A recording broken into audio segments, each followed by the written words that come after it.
The noose felt like a promise, a terrible, scratchy promise made of rough-spun hemp. It creaked in the November wind, a sound like an old rocking chair giving up the ghost. Below it, on the raw timber of the gallows, Margaret Foster stood perfectly still. Her feet were bare, and the cold was so deep, so absolute, she'd stopped feeling them an hour ago. They were just 2 blocks of ice at the end of her legs. Snowflakes, tiny and sharp, landed on her cheeks. They melted and ran down her face, mixing with tears she refused to let anyone see. She kept her chin up, her shoulders squared. She was a statue carved from defiance and despair. The only thing that moved was the wind, whipping strands of her auburn hair across her face. The entire town of Pinehurst, Wyoming was there to watch. They stood in the square, their breath pluming in the frigid air, like smoke signals, each one a message of judgment. Some of them looked away, their faces pinched with a shame they couldn't quite place. Others stared right at her, their eyes as hard and unforgiving as the frozen ground beneath their boots. A few mothers pulled their children closer, as if the crime Margaret had committed, the crime of being poor, might be contagious. To her right, locked in a wagon cage like stray animals, were the only 5 people in the world who mattered. Her girls. Victoria, 12 years old, was a miniature version of Margaret, right down to the fiery hair and the stubborn set of her jaw. She had her arms wrapped around her younger sisters, a human shield against the cold and the horror. Hannah, 10, wasn't crying. Her eyes were just old, too old. She looked like she'd already seen the end of the world and was just waiting for the paperwork to clear. Josephine, 7, trembled so hard the whole cage seemed to rattle with her. Rebecca, 5, just stared at the gallows, her little face a mask of confusion. And then there was Sarah, barely 3. She was clinging to Victoria's sleeve, her thumb jammed in her mouth, her eyes wide and unblinking. A man stepped forward, unfolding a piece of paper that crackled in the cold. Judge Walter Harmon, the same man who owned Harmon's General Store, the same man she'd stolen from. The square went dead silent. The only sounds were the whisper of the falling snow and Josephine's quiet, hiccuping sobs. Margaret Foster, the judge's voice was a cannon blast in the silence. You have been found guilty of theft. 1 loaf of bread from Harmon's General Store. He paused, and for a split second, his eyes flickered toward the cage of children. A flash of something, was it pity, hesitation, crossed his face. But then it was gone, replaced by a mask of cold, hard law. The penalty for theft in this county, he boomed, is hanging. Margaret closed her eyes. A prayer found its way to her lips, words her mother had taught her in a life that felt like it belonged to someone else. The Lord is my shepherd, I shall not want. A voice cut through the crowd. She has 5 children, Walter. It was Pastor Mitchell, his Bible clutched to his chest like a shield. Judge Harmon's face soured. The law's the law, Reverend. She should have thought of her girls before she decided to become a thief. Please. Margaret's voice was surprisingly steady, a thin thread of steel in the frozen air. My girls. They will be placed in the county orphanage. Harmon cut her off, his voice sharp as a shard of ice. Or distributed to working families, whichever is most efficient. He scanned the crowd, his eyes narrow. Unless there are any relatives willing to claim them. The silence was the only answer he needed. The executioner, a big man with a face like a sack of potatoes, stepped forward. He placed a rough hand on the lever that would open the trap door, the lever that would drop Margaret into nothingness. Margaret didn't look at him. She looked past the crowd, past the town, to the distant pine-covered ridge that gave Pinehurst its name. The snow was coming down harder now, a white curtain blurring the line between the earth and the sky. It was almost beautiful, if this was the last thing she would ever see. Then a voice sliced through the silence. It was clear and sharp as a well-honed axe. I'll take her. Every head in the square turned. The executioner's hand froze on the lever. A man was pushing his way through the crowd. He was tall, built like an oak tree, and he moved with a slow, deliberate confidence. His face was weathered, carved by wind and time, and partially hidden by a wide-brimmed hat dusted with snow. He wore a canvas coat that had seen better decades. It was Thomas Sullivan, the man who owned the sawmill up on Pine Ridge. A ghost, a local legend, a man no one in town really knew. They knew the stories, of course. Knew he'd lost his family in a fire 10 years ago. Knew he hadn't set foot in town for anything other than essential supplies ever since. He was a recluse, a man broken by grief, and he was walking straight toward the gallows. Judge Harmon's face twisted into a scowl. This is a hanging, Sullivan, not a slave auction. No! Thomas Sullivan's voice was rough, like stones grinding together. It was the voice of a man who didn't speak often. It's a miscarriage of justice. He stopped at the foot of the platform and looked up. For the first time, he looked directly at Margaret. His eyes were a startling clear blue, and in their depths, she saw something she couldn't name.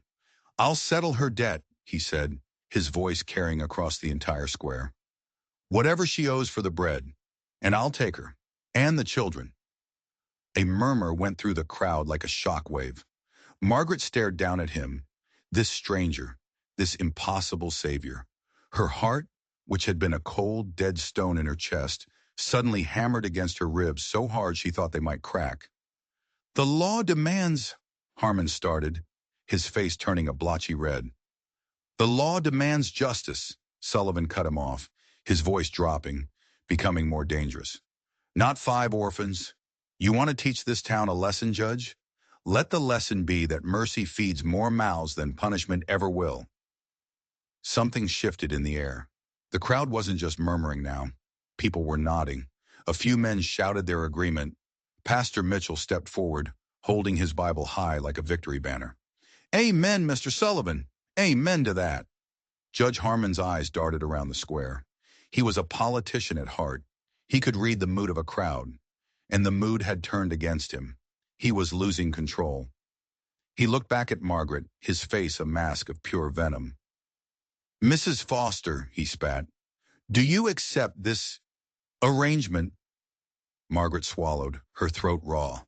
She knew the whispers about Thomas Sullivan, the recluse, the broken man, a widower who lived with ghosts. But then she looked at her daughters, at their small, shivering bodies in that cage, and she knew there was only one answer she could possibly give. Yes, she said, her voice clear and strong. I accept. The rope fell away from her wrists. The noose was lifted from her neck. It left a raw, red line on her skin, a brand that would fade but never truly disappear. It was a permanent reminder, a souvenir from the day she almost died. When she stepped down from the platform, her legs gave out. A strong hand caught her elbow, steadying her. It was Thomas Sullivan. Thank you, she whispered, the words getting lost in the wind. He didn't answer. He didn't even look at her. His gaze was fixed on the wagon cage, where the town deputy was fumbling with the lock. Victoria came out first.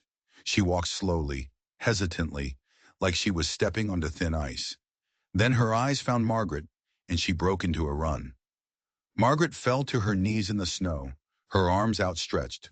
Her daughters collided with her, a tangle of limbs and tears and frantic, relieved sobs. She buried her face in their hair, breathing them in, the smell of soap and cold and the faint, sweet scent of childhood. For the first time in hours, her heart started beating like a normal human heart again. When she finally looked up, Thomas Sullivan was standing a few feet away, his expression completely hidden by the shadow of his hat. He was just a silhouette against the snow. My wagon's this way, was all he said. They followed him. Margaret carried Sarah, Victoria clung to her skirt, and the other girls trailed behind like a line of confused ducklings. The crowd parted for them, a sea of silent, staring faces. No one spoke as Sullivan helped them into the back of his large buckboard wagon. The bed was lined with straw and covered with a thick canvas tarp to keep out the worst of the snow. It was more comfort than they had known in months. The ride out of town was silent. The only sounds were the creak of the wagon wheels and Sarah's soft whimpers. As the last buildings of Pinehurst vanished behind them, the wagon began a slow, steady climb up the winding road toward Pine Ridge. The air grew colder, cleaner. The world grew quieter. It was only then, with the town far below them, that Thomas Sullivan finally spoke. I promised Samuel I'd watch over you, he said. His voice was so low Margaret almost thought she'd imagined it. Been watching too long without acting. Time I kept my promise. Margaret's breath caught in her throat. You? You knew my husband? He kept his eyes on the snow-covered road ahead. We served together. Gettysburg. He paused, and the weight of that single word hung in the air between them. He saved my life. The wagon wheels creaked. The horses snorted. Margaret tried to process what he'd just said. Samuel had never, not once, mentioned a Thomas Sullivan. He'd never talked about saving anyone. But then, Samuel hadn't talked much about the war at all. He'd brought it home with him, locked away behind his eyes. It only came out at night, in screams that woke the children. Why didn't you come sooner? The question was out before she could stop it. It sounded like an accusation. He didn't answer right away. When he did, his voice was heavy, laced with something that sounded like shame. I thought you were managing. He shook his head, a small, barely perceptible movement. A man gets used to staying away, gets harder to break the habit with each passing year. And you might think, well, that's it. A simple story of a promise kept. A lonely man saving the family of the friend who saved him. But you'd be wrong, because the promise Thomas Sullivan made to Samuel Foster was far more complicated than that. And the reason he'd stayed away had nothing to do with habit. It had to do with fear. And a secret he and Samuel had carried from the battlefield. A secret that was buried, but not dead. A secret that was about to change everything. The trees closed in around them, ancient pines heavy with snow. The world became a silent, white cathedral. The wagon rounded a sharp bend in the road, and there it was. Thomas Sullivan's home. It wasn't a shack. It was a proper two-story cabin, built from massive, squared-off logs. Smoke curled from a stone chimney, a friendly plume against the gray sky. A large barn stood nearby, and beyond it, the dark, skeletal shape of the sawmill. It's not much, Thomas said as he pulled the horses to a halt. Margaret looked at the solid walls, the sturdy roof, the warm glow of firelight visible through the windows. After years in a leaking, one-room hovel on the edge of town, it looked like a palace. It's more than enough, she said, her voice barely a whisper. The inside of the cabin was just as impressive. It was one large room downstairs dominated by a massive stone fireplace. The fire was roaring, casting a warm, flickering light on handmade furniture that was simple but beautiful. A kitchen took up one corner, with a big cast-iron stove and a long wooden table that could easily seat 10. A staircase led to the second floor. You'll be upstairs, Thomas said, taking off his hat and coat. He looked uncomfortable, out of his element in his own home. There are 3 rooms, one's mine. You can have the other 2. Margaret just nodded. She felt dizzy, the sudden warmth, the whiplash of emotions from the day. It was all too much. She was standing in a dead woman's house, the house of the wife he'd lost in the fire. The thought sent a chill down her spine. Are you hungry? Thomas asked. He wasn't looking at her. He was looking at the girls. And for the first time, his voice softened. The rough edges seemed to smooth away. 5 small heads nodded in unison. Even Victoria, who was still eyeing him like he was a wolf in sheep's clothing, couldn't hide the desperate hunger in her eyes. Stew on the stove, he said, and bread. At the word bread, a small choked sound escaped Margaret's throat. The irony was so thick she could barely breathe. A loaf of bread had almost gotten her killed, and now a stranger was offering her the same thing as a kindness.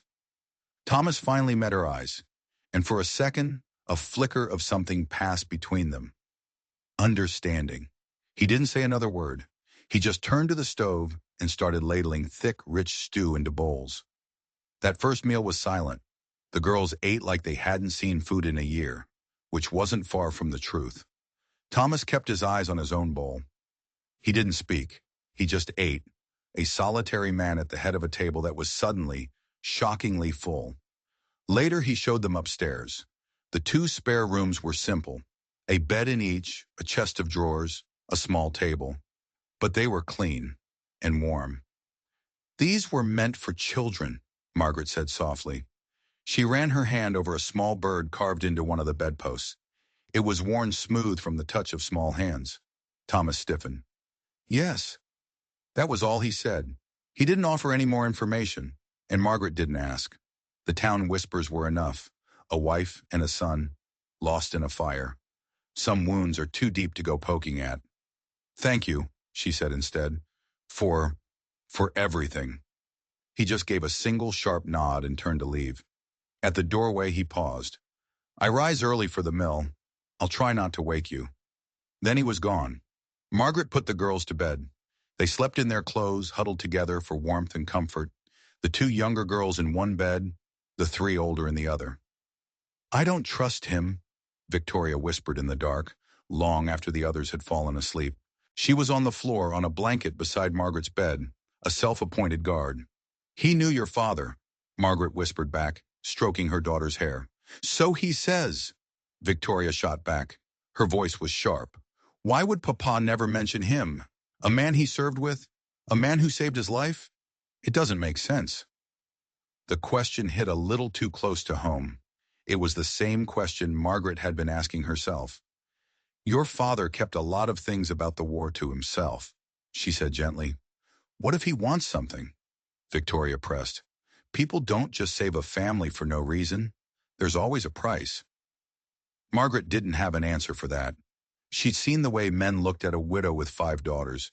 She knew the kinds of prices they often expected.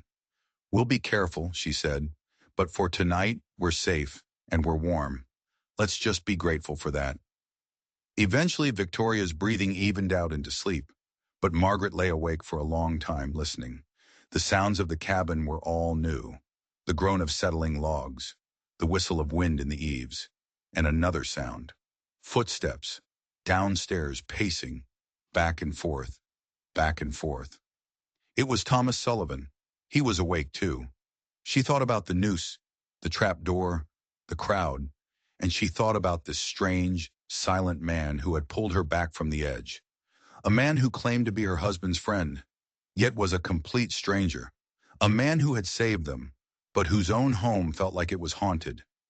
She had a terrible feeling that the gallows in Pinehurst wasn't the most dangerous thing she would face. She was right. The danger had followed them up the mountain. It was already inside the house. The first few days were a strange dance of avoidance. Thomas was gone before the sun came up and returned long after dark, covered in sawdust and smelling of pine. He ate his dinner in silence and then disappeared into a small study off the main room, closing the door behind him. Margaret and the girls took over the house. They cooked and cleaned with a frantic energy, desperate to prove their worth, to show they weren't just charity cases. Margaret found an old ledger in the kitchen and started keeping meticulous track of every scrap of food they ate, every log they burned. She intended to pay him back, every penny, but the house held secrets. On the third day, Hannah was exploring an old storage closet under the stairs. Tucked away behind a stack of dusty blankets, she found a small wooden chest. It wasn't locked. Mama, look, she said, bringing it into the main room. On the lid, a name was carved in elegant script. Elizabeth, Thomas's wife. Put it back, Hannah, Margaret said, her voice sharp. That's not for us. But it was too late. The front door opened, and Thomas Sullivan walked in. He stopped dead in his tracks, his eyes locking on the chest in Hannah's hands. His face went pale. All the color drained out of it, leaving it looking like a mask carved from gray stone. I'm sorry, Margaret said quickly. She didn't mean any harm. Thomas didn't seem to hear her. He walked slowly to the table and ran a finger over his wife's name. For a long moment, he just stood there, lost in a memory a decade old. Then he did something completely unexpected. He opened the chest. Inside, nestled on a bed of faded velvet, were not letters or keepsakes. It was a collection of small, intricate wooden carvings. A bird with delicate, outstretched wings. A leaping deer. A sleeping fox. They were beautiful, clearly carved by a master. He made them for her, Hannah whispered in awe. Thomas picked up the small bird, turning it over and over in his calloused hands. She loved bird, he said, his voice thick with unshed tears. She said they were the only creatures who truly understood what it meant to be free. He looked up, and for the first time, he looked directly at Margaret, his eyes filled with a raw, bottomless pain. The fire, he said, his voice cracking. It started in the workshop. My workshop. I was working on a new carving for her, a rocking horse. For our son, James. He swallowed hard, fighting for control. I'd been experimenting with a new kind of varnish. Highly flammable. I knocked over a lantern. It was an accident. The story came tumbling out of him, a torrent of grief held back for 10 long years. He tried to get to them. He'd run into the burning house, but the smoke was too thick, the flames too hot. The stairs to the second floor collapsed right in front of him. He could hear them screaming. His wife, his son. He'd failed to save them, and he'd been punishing himself for it ever since. Margaret's heart ached for him. The town whispers had only told a fraction of the story. They called him a recluse, a broken man. They didn't know the truth. He was a man living in his own private hell, consumed by a guilt that was 10 years old, but still burned as hot as the fire that had taken his family. But Victoria, standing in the doorway, wasn't convinced. Her eyes were narrowed, her arms crossed over her chest. Later that night, when Margaret tucked her in, she voiced her suspicions. He said the fire started in his workshop, she whispered. But Mama, there is no workshop. I looked. There's the barn and the sawmill, but no separate workshop. Where did it burn down? Margaret froze. Victoria was right. The barn and the sawmill were old, weathered structures. Neither of them showed any signs of having been rebuilt after a fire. And another thing, Victoria pressed on. The carvings. He made them. But I found one just like them in Papa's old trunk. The one you brought from the house. A small wooden soldier. Papa told me a friend from the war carved it for him. A cold dread trickled down Margaret's spine. It couldn't be. It was just a coincidence. But the next morning she went to the old trunk that held the few possessions Samuel had left behind. She dug through his worn army uniform, his letters to her, the tin-type photograph of them on their wedding day. And at the very bottom, wrapped in a piece of oilcloth, she found it. A small wooden soldier. It was carved in the exact same style as the animals in Elizabeth Sullivan's chest. The same intricate detail. The same smooth finish. There was no doubt. It was made by the same hands. Thomas Sullivan hadn't just known her husband. They weren't just friends who had served together. The connection between them was deeper, more complicated. And Thomas was lying. He was lying about the fire. He was lying about how his family died. The question was, why? The confrontation happened that night. After the girls were asleep, Margaret went downstairs. Thomas was sitting by the fire, a block of wood and a whittling knife in his hands. He was carving another bird. Margaret walked over to the fireplace. Without a word, she placed the small wooden soldier on the mantel, right next to the carvings from Elizabeth's chest. Thomas's hands went still. He stared at the soldier. He didn't look up. "Where did you get that?" he asked, his voice dangerously quiet. "It was Samuel," Margaret said, her own voice trembling slightly. "He told Victoria a friend from the war made it for him. The same friend who made these, I imagine." Thomas slowly placed his knife and the half-finished bird on the hearth. He leaned forward, resting his elbows on his knees, and stared into the fire. "There was no workshop fire, was there?" Margaret pressed. He didn't answer. "What really happened to your wife and son, Thomas? What aren't you telling me?" He was silent for so long she thought he wouldn't answer. The only sound was the crackle of the fire. "The story I told you," he finally said, his voice a low rasp. "About the fire. It's the story I tell everyone. It's the story I tell myself. Most days I almost believe it." He finally looked up at her, and the guilt in his eyes was so profound, it was like looking into an open grave. "There was a fire," he said, "but it wasn't an accident, and it didn't kill them." Margaret's blood ran cold. "Then what?" "It was a cover," he said, his voice flat and dead, "to hide the fact that they were gone." He took a deep, shaky breath. "My wife, Elizabeth, she wasn't happy here. She was a city girl. She hated the isolation, the loneliness. She begged me to sell the mill, to move back east. But this place, this was my home. My father built this mill. I couldn't leave." He shook his head, lost in the memory. "We fought all the time. The week before the fire, she told me she was leaving. She was taking James and going back to her family in Philadelphia. She said if I tried to stop her, she would make sure I never saw my son again. He looked at Margaret, his eyes pleading for understanding. I didn't believe her. I thought it was just another threat. But then, I came home one evening from the mill, and the house was empty. They were gone. Her clothes were gone. James's toys were gone. She'd left a note. His voice broke. It said she was never coming back, and that if I came looking for them, she would tell the authorities I was an abusive husband, that I was a danger to my own son. So you set the fire, Margaret whispered, the horrifying truth finally dawning on her. He nodded, his face buried in his hands. I was insane with grief, with rage. If I couldn't have them, no one could. I wanted to erase them, burn away every memory. I torched the house, told everyone they died in the fire. It was easier than admitting the truth. Easier than admitting my wife had left me and stolen my son. Margaret stared at him, a storm of emotions churning inside her. Pity, horror, disgust. This man, this savior, was a liar. He had built his entire life on a foundation of lies. And Samuel? She asked, her voice tight. Did he know?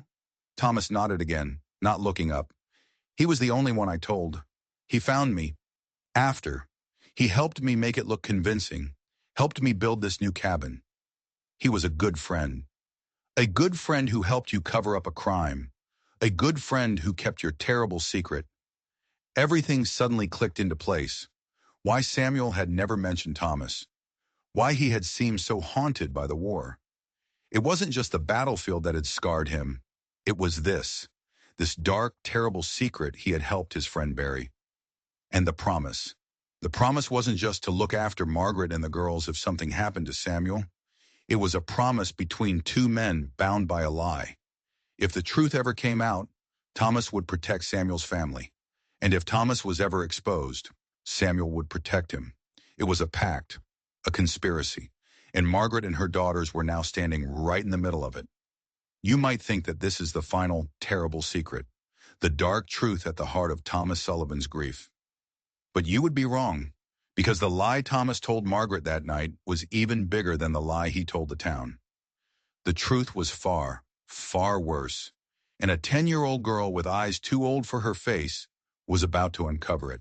The revelation changed everything. The cabin no longer felt like a sanctuary.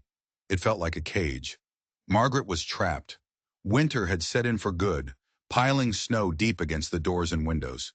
They were cut off from the world, isolated on this mountain with a man she now knew was capable of profound deception. She thought about leaving, about taking the girls and trying to make it back to town. But where would they go? Back to the hovel?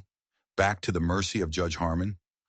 Thomas Sullivan might be a liar, but he was also their only protector. It was a deal with the devil, and she had no choice but to take it. She became a ghost in the house, moving through the rooms with a quiet, watchful tension. She avoided Thomas, speaking to him only when necessary. The fragile truce between them was shattered. Thomas seemed to sense the shift. He retreated even further into himself, spending more and more time at the sawmill, often not returning until long after the girls were asleep. The silence in the cabin grew heavier, thicker, charged with unspoken accusations. It was Hannah who broke the stalemate. Hannah, the quiet one, the reader. While Victoria watched Thomas with open suspicion, Hannah watched everyone and everything, absorbing details, piecing together puzzles no one else even saw. She had become fascinated with Elizabeth Sullivan. She spent hours poring over the small collection of books Thomas had said belonged to his wife. Poetry mostly, Wordsworth, Keats, Emily Dickinson. One afternoon, Margaret found her sitting by the fire, a slim volume of Dickinson's poetry open on her lap. But she wasn't reading. She was staring at the inside back cover, her brow furrowed in concentration. "What is it, sweetheart?" Margaret asked. "It's a code, Mama," Hannah said, her voice filled with a quiet excitement. "Look." She pointed to the page. At first, Margaret just saw a series of faint pencil marks, numbers written in a neat, precise hand, next to certain words in the book's index, 12-4, 88-7, 311. "What does it mean?" Margaret asked. "I think it's a cipher," Hannah explained. "The first number is the page number. The second number is the word on that page. See? 12-4 is page 12. The fourth word. The word is truth. Margaret felt a chill crawl up her spine. Who wrote this? I think Elizabeth did, Hannah said. It's in all her poetry books. The same kind of numbers. I think she was trying to write something. A secret message. For the next 2 days, Hannah worked with a feverish intensity. She gathered all of Elizabeth's books, spreading them out on the floor. With a pencil and a stack of paper, she began the painstaking process of decoding the message. Margaret watched her, a knot of dread tightening in her stomach. What secrets had Elizabeth Sullivan felt the need to hide in such a complicated way? Finally, late one evening, Hannah looked up from her work, her face pale in the firelight. I did it, Mama, she whispered. I figured it out. She handed Margaret a single sheet of paper. On it, in Hannah's childish scrawl, was the decoded message. It wasn't a poem. It wasn't a letter. It was a journal entry. A single, terrifying entry. He knows. Alexander knows about the money. He came to the mill today.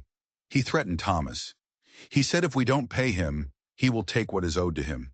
He said he will take our son, James. Thomas thinks he is bluffing, but I saw his eyes. He is not a man who bluffs. He is a monster. He is my brother, and he is a monster.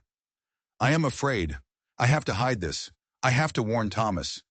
He is coming back to the house tonight. For his answer. For my son. Margaret read the words once. Twice. A third time. They didn't make sense. Alexander? A brother? Money? She looked at Hannah, who was watching her with those old knowing eyes.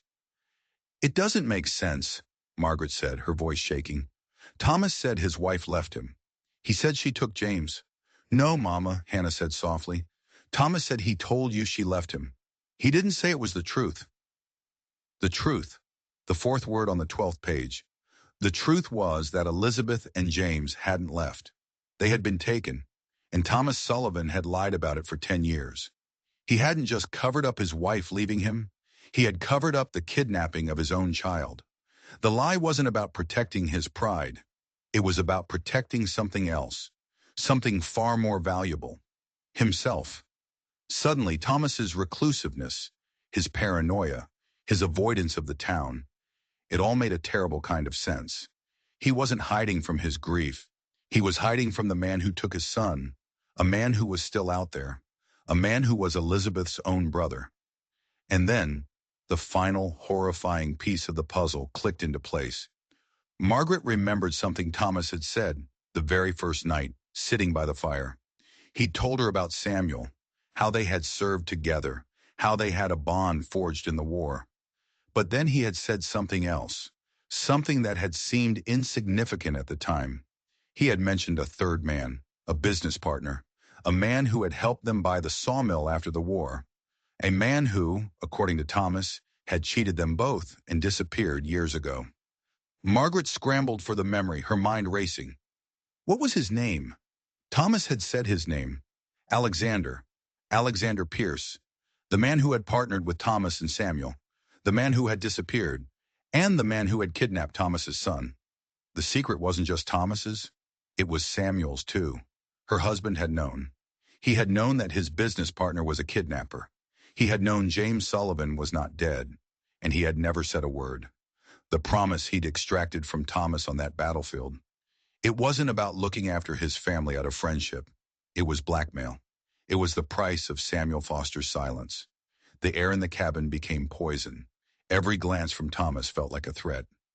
Every moment of silence was filled with the deafening roar of what Margaret now knew.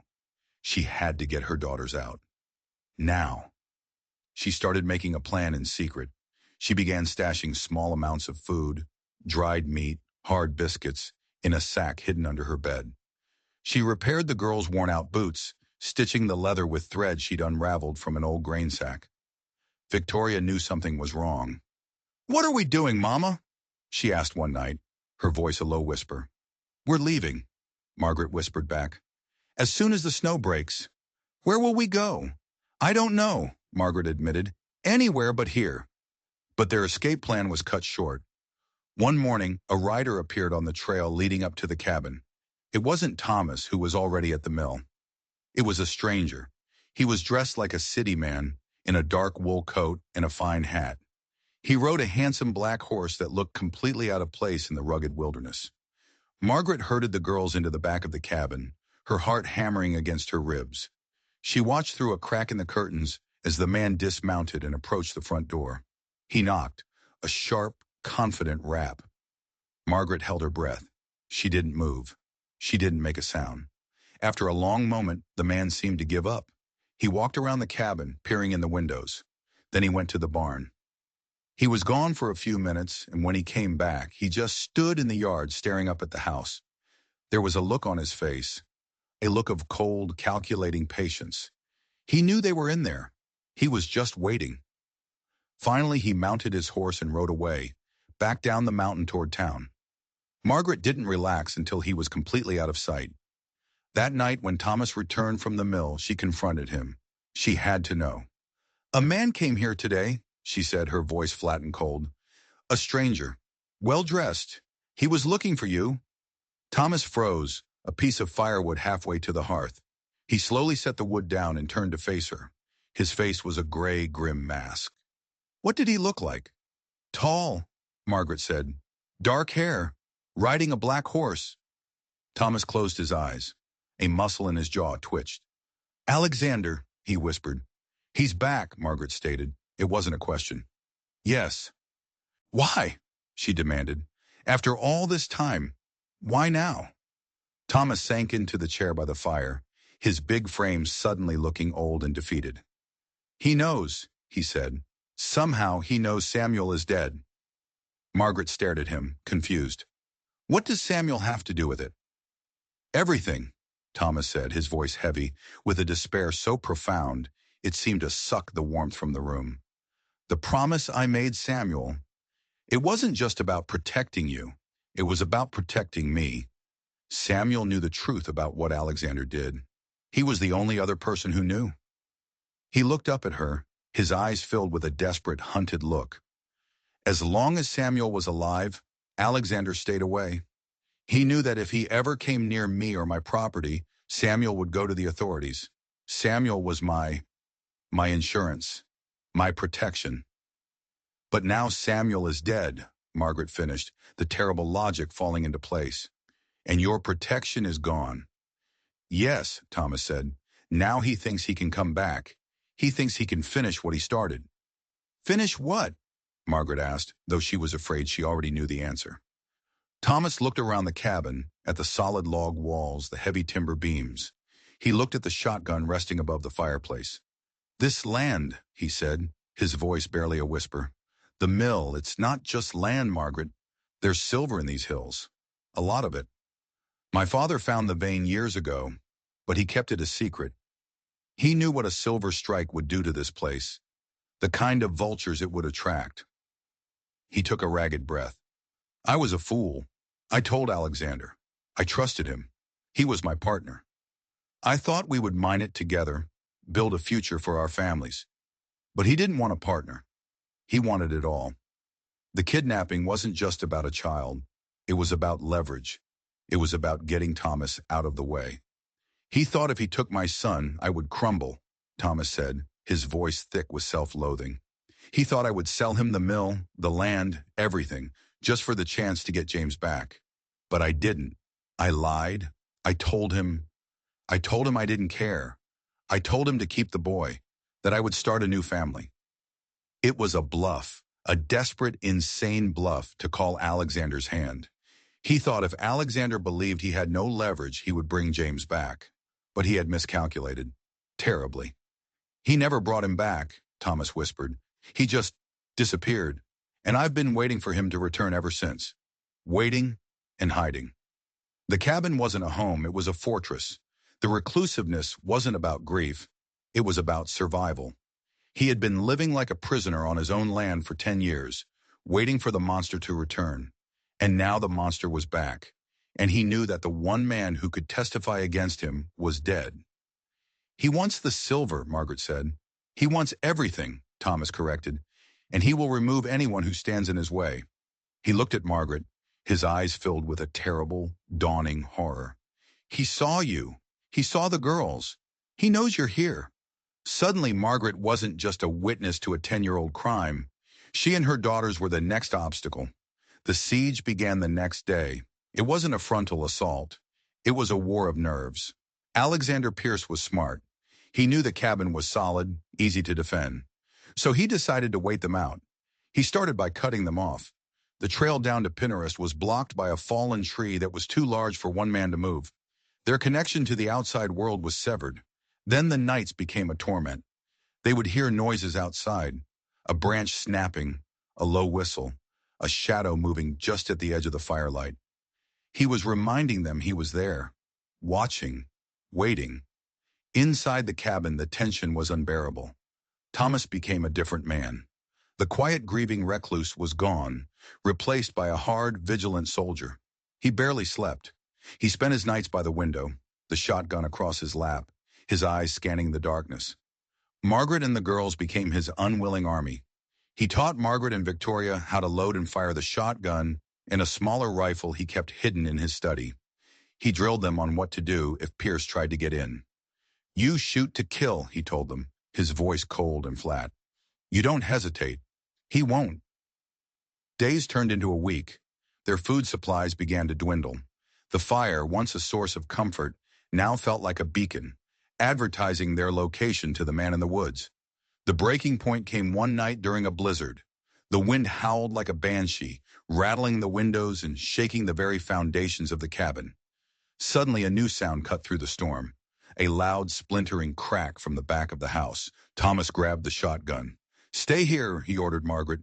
He moved silently toward the back room, the small pantry where they stored their remaining food. Margaret ignored his order and followed him, her heart pounding. Victoria was right behind her, clutching the rifle. They found the pantry door shattered, hanging off its hinges. Snow and wind swirled into the room through a broken window, and the shelves were bare. Every last scrap of their food was gone. Their sacks of flour, their salted meat, their canned vegetables, everything.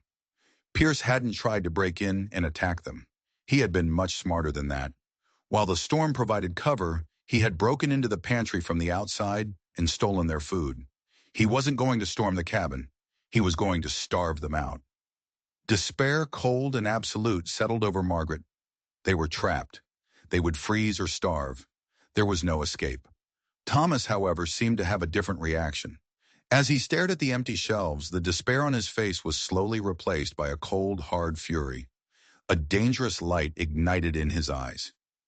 "He made a mistake," Thomas said, his voice a low growl. "What do you mean?" Margaret asked. He turned to her, his face a grim, determined mask.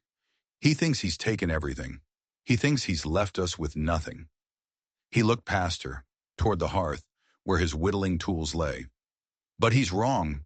He left me with one thing."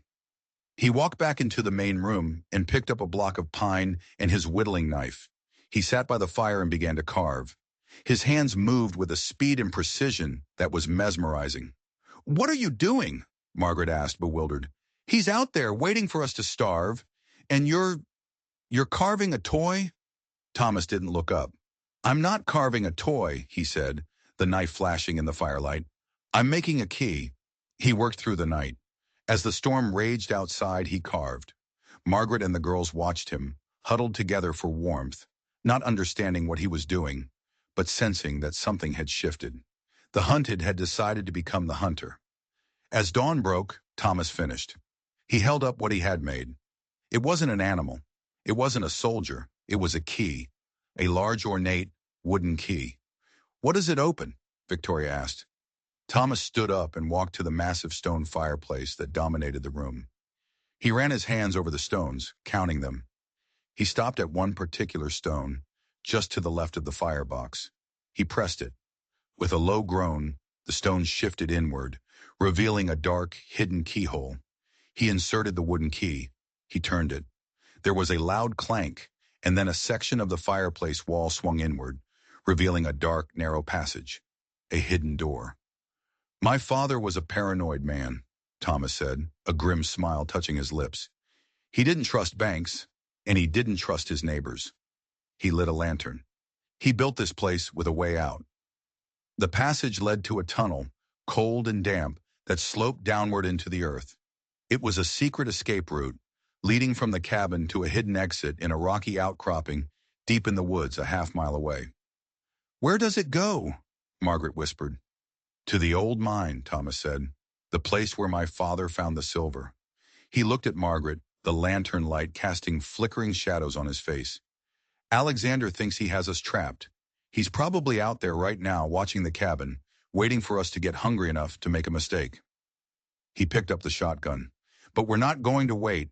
You take the girls. You follow this tunnel. It will bring you out on the other side of the ridge.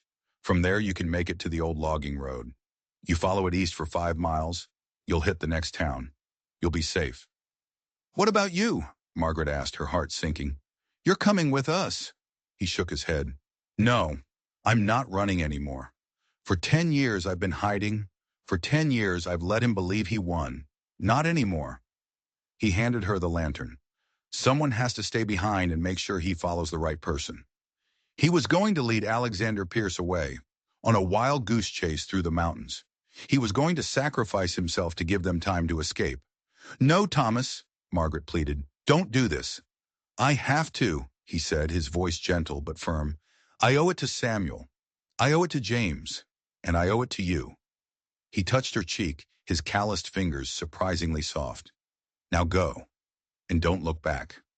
With that he turned and walked back into the main room, closing the secret door behind him, leaving Margaret and her daughters standing in the dark, cold tunnel with nothing but a single lantern and an impossible choice.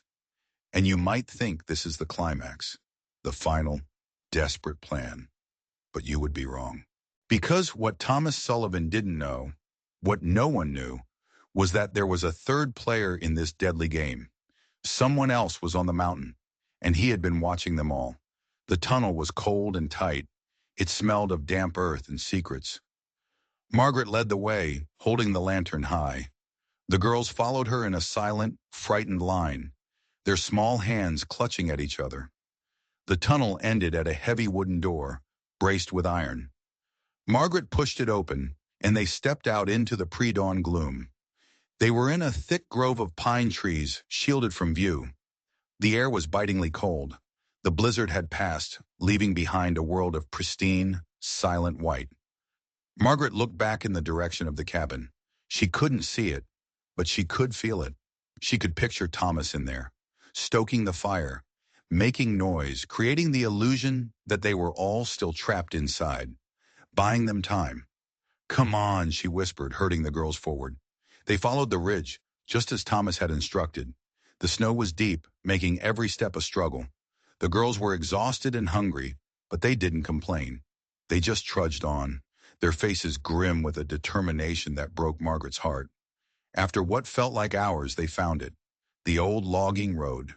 It was barely a path, almost completely overgrown, but it was their lifeline. They had been walking for less than an hour when Hannah, who was in the lead, suddenly stopped. "Mama," she said, her voice a frightened whisper, "someone's coming."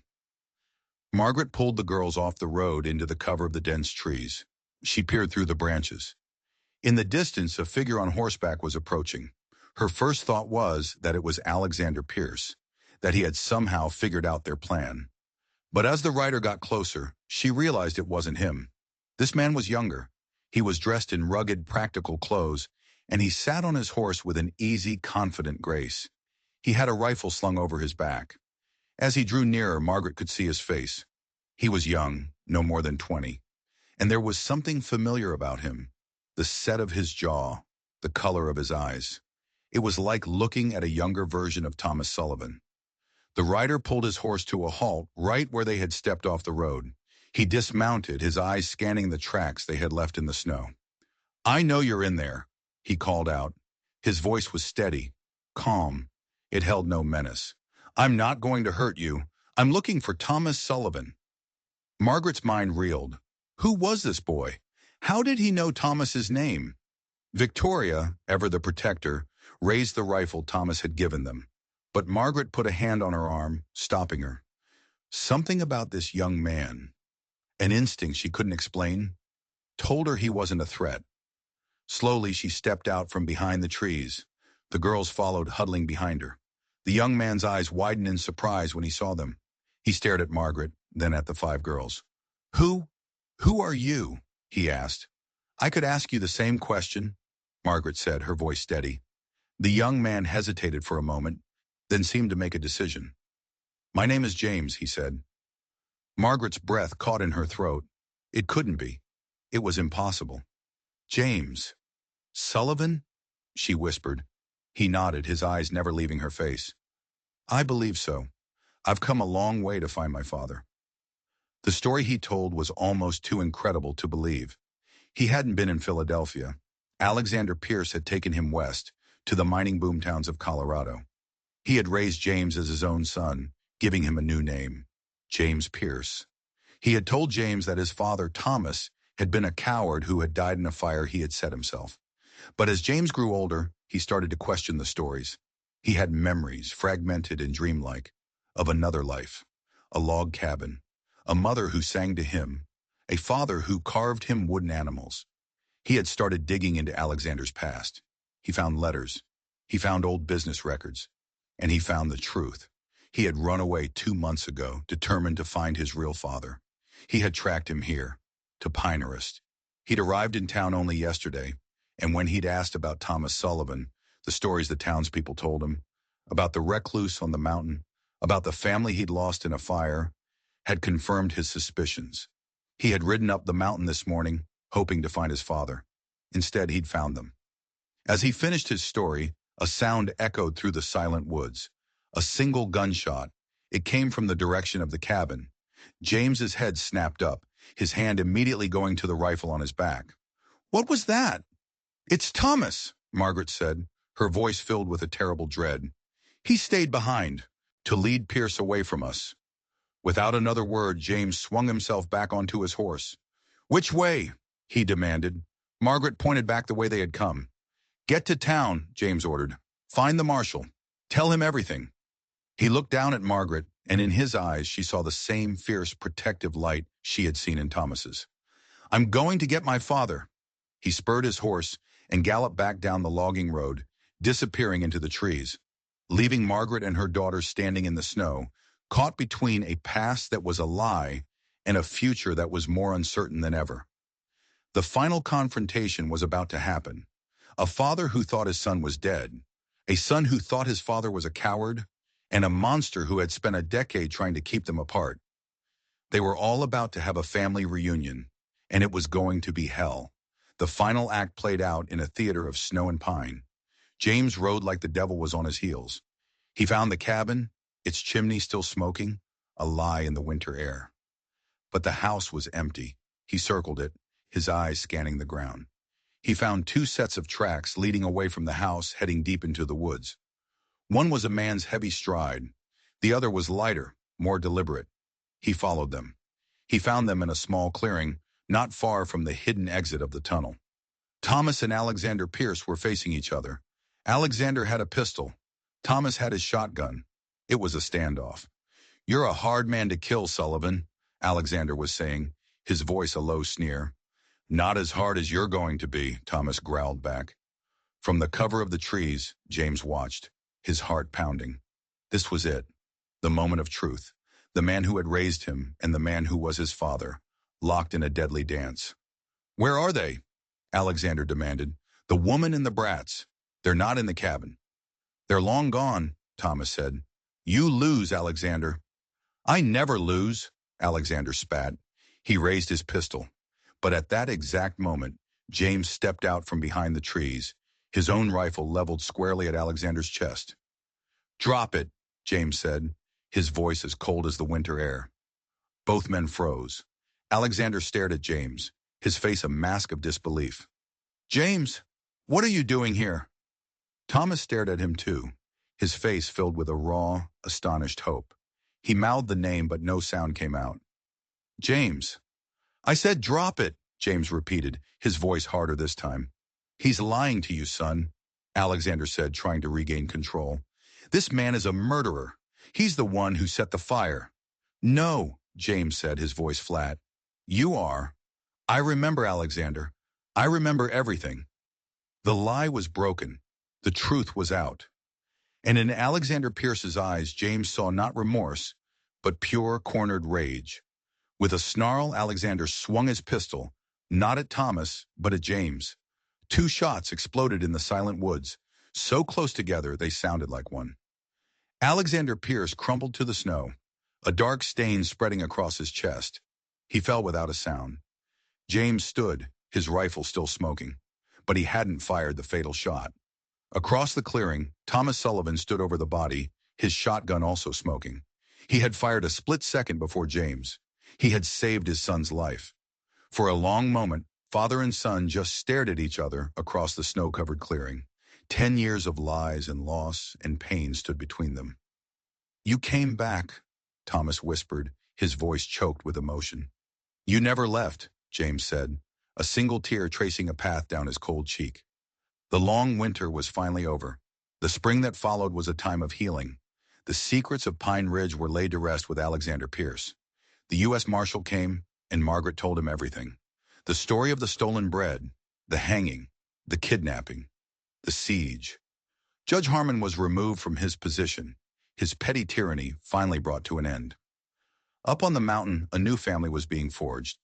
It wasn't easy. There were years of silence and pain to overcome. But day by day, they found their way.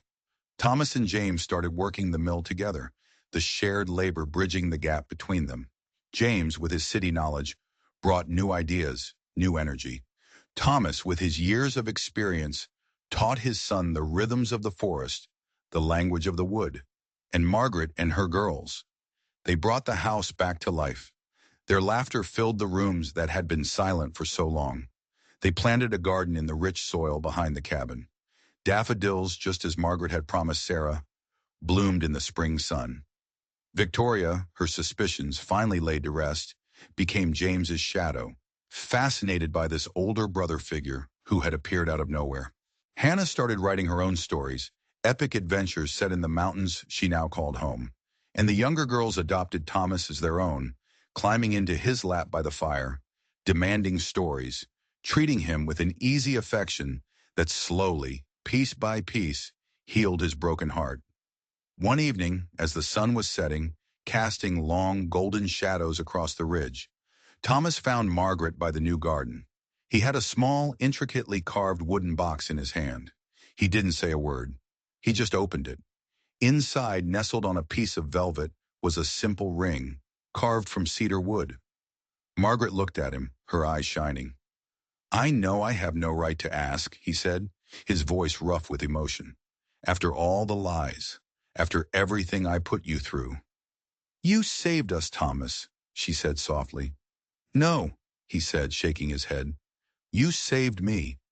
He took her hand. "I know I'm not Samuel. I can never replace him, but I can promise you this. I will spend the rest of my life trying to be the man he would have wanted for you, for his girls." Margaret looked from his earnest, hopeful face to the 5 girls playing in the yard, their silhouettes dark against the setting sun. She looked at James, who was teaching Victoria how to skip stones across the small pond by the mill. This was her family now, strange and complicated and forged in fire and fear. But it was hers. She smiled, a real, genuine smile that reached her eyes. "Yes, Thomas," she said.